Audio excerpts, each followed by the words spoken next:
डाको रखे साइया मार सके न कोई, बाल न बाका कर सके जो जग बैरी होए। नमस्कार दोस्तों, मैं अनुराग ओझा और कैसे हैं आप लोग? ठीक ही होंगे। पहले चरण का साहब वोट पड़ गया है और वोट पड़ने के बाद में 102 सीटों पर मतदान हुआ, यानी 21 राज्यों में। 21 राज्यों में मतदान होने के बाद में साहब जिस प्रकार से मेरे पास में रुझान आते हैं, मैं जानता हूं कि वो सच्चाई अगर आपको बताऊंगा तो आपके भी कान खड़े हो जाएंगे, आपके भी पैर कांप जाएंगे, पांव तले जमीन नहीं रहेगी और आप भी बहुत अगर उत्साहित हैं तो उत्साहित होना कम कर दीजिए साहब, क्योंकि जो फैसले हैं, जो रुझान हैं, जो 102 सीटों पर मतदान हुए हैं, वो कहीं ना कहीं निराशा पैदा करती है।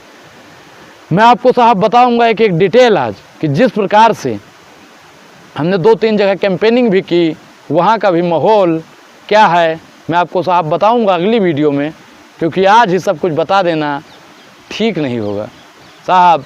भारतीय जनता पार्टी कहीं ना कहीं अपने दांव पेच में माहिर होती नज़र आ रही है।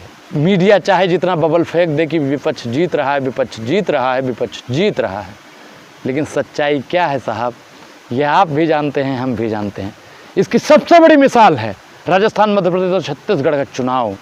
आपको याद होगा साहब कि राजस्थान, मध्य प्रदेश और छत्तीसगढ़ के जो रुझान दिखाए गए थे, एग्जिट पोल दिखाए गए थे, वो कांग्रेस के फेवर में थे। और बाद में क्या हुआ आप भी जानते हैं, हम भी जानते हैं, दुनिया जानती है। तो आप भी ज़्यादा उतावले ना हों और आप लोग भी सत्तासीन से सवाल पूछिए। और 26 तारीख को अगले चरण का भी चुनाव है, मतदान ज़रूर कीजिए और वोट डालने से पहले 15 लाख भी याद कीजिए, वोट डालने से पहले 2 करोड़ रोजगार याद कीजिए, वोट डालने से पहले वो तमाम महिलाएं याद करें कि महिला पहलवानों के साथ में क्या हुआ था, मणिपुर की महिलाओं के साथ में क्या हुआ था। किसान ज़रूर याद करें कि उनके साथ में, उनके बिरादरी के लोगों के साथ में क्या हुआ था। 750 ज़्यादा किसान शहीद हुए थे। अगर देश की बहन बेटियां वोट डालने जा रही हैं तो जैसा कि पापा की बात को ज़रूर याद रखें कि उन्होंने कहा था हमारी सरकार आएगी तो ऐसी सरकार लाएंगे कि आधी रात को महिलाएं गहना लाद कर घूमेंगी। आज क्या हो रहा है साहब, ये जग बताऊंगा। जिस प्रकार से सोशल मीडिया पर यूट्यूब हो या इंस्टाग्राम हो या फेसबुक हो या ट्विटर हो, आपके सामने मेरी सारी आईडी खुल रही हैं। ये इंस्टाग्राम आईडी है, ये फेसबुक आईडी है और ये ट्विटर की आईडी है, और यूट्यूब पर तो आप देख ही रहे हैं साहब, जिस पर लगातार कमेंट आते थे अनुराग भैया आप इंस्टाग्राम, फेसबुक, ट्विटर सब कुछ चलाना बंद कर दीजिए, मतलब सोशल मीडिया से दूर हो जाइए। तो हम भी 1 महीना से देख रहे थे, तो हमने सोचा क्यों ना इस पर जनता की राय ली जाए। तो मैंने एक ओपिनियन पोल करवाया, एग्जिट पोल जिसे कहते हैं, इंस्टाग्राम पे। इसका आप स्क्रीनशॉट देख रहे हैं साहब। इस पर मैं आपको बता रहा हूँ कि इस पे 84% से ज़्यादा लोगों ने सहमति जताई कि अनुराग भाई आपको इंस्टाग्राम से दूर नहीं जाना चाहिए, और 16% लोगों ने कहा कि आपको दूर हो जाना चाहिए। मतलब साफ है कि वो लोग चाहते हैं, 16% लोग हैं, वही लोग कमेंट बार बार करते थे। इसमें 47,600 यानी 47,500 से ज़्यादा लोगों ने देखा और 3548 यानी 3,550 लोगों ने लगभग सहमति जताई है कि अनुराग ओझा को इंस्टाग्राम, फेसबुक, ट्विटर बंद कर देना चाहिए।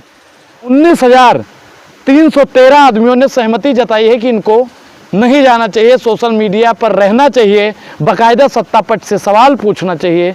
बाकी जो शेष लोग बचते हैं वो आपको पता है कि काम में बिजी रहते हैं, उनको किसी चीज़ से मतलब नहीं है, कोई सत्ता से सवाल पूछे, सत्ता से सवाल ना पूछे, उनका कोई रुझान नहीं था। मेरे पास काफ़ी फ़ोन भी आए, काफ़ी मैसेज भी आए कि आपको सोशल मीडिया पर बने रहना चाहिए।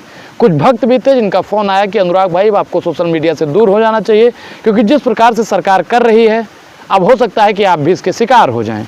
मैंने कहा भाई ठीक है, जो होगा देखा जाएगा।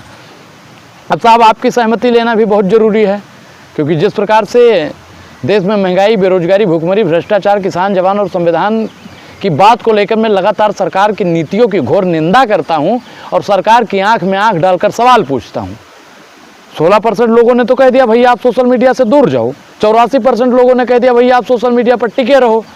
तो कहने का मतलब ये है कि 84% लोग क्या मेरे साथ खड़े रहेंगे, ये भी बहुत बड़ा सवाल है साहब। 4 जून के बाद में इन तमाम बातों पर बातचीत तो होगी साहब, लेकिन आज का जो समय है, आज की जो हालात है, उस पर चर्चा करना बेहद ही जरूरी है। अब ये 84% वो लोग हैं जो बाबा साहब फूले पेरियार अंबेडकर और कलाम की विचारधारा पर चलने वाले हैं, गांधी की विचारधारा पर चलने वाले हैं। 80% का मतलब होता है साहब, और 16% लोग वो हैं, आप जानते हैं वो किन की विचारधारा पर चलते हैं। वो कहीं ना कहीं जरूर भारतीय जनता पार्टी के विचारों से प्रेरित रहते हैं। लेकिन मैं उनका एक चीज़ तो जरूर कहूँगा साहब, कि वो जब कमेंट करते हैं भले ही हमको गरिया देते हैं, लेकिन उनका एक चीज़ का तो मैं शुक्रिया अदा करता हूँ और थैंक यू भी बोलता हूँ उनको, कि वो लोग गाली गलौज भले ही कर रहे हैं, लेकिन वो एक चीज़ तो कहते हैं कि अनुराग भाई अपना ध्यान रखिए, क्योंकि सत्ता बहुत ही, अब समझ जाइए आप लोग। तो कहने का मतलब ये है कि वो भी 16% लोग सहमति में उतरे हैं, जैसे 84% लोग उतरे। जब 100% की ताकत हमारे पास रहेगी ना, तो साहब बॉर्न बीटा से ताकत नहीं आती है, ताकत आपसे आती है, ताकत आपके कमेंट से आती है, ताकत आपके शेयर से आती है। जब आप लोग सहयोग करते हैं, कहते हैं ना भैया कि जब आप लोग पावरफुल बना दोगे तो हमारा भी पेट भरा रहेगा, और जब पेट भरा रहेगा तो बॉडी बनी रहेगी, और बॉडी बनी रहेगी तो फाइट कैसे होती है आप भी जानते हैं।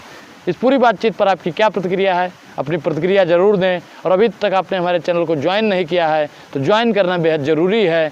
अब अनुराग ओझा को दीजिए इजाज़त। शुक्रिया, धन्यवाद, सलाम।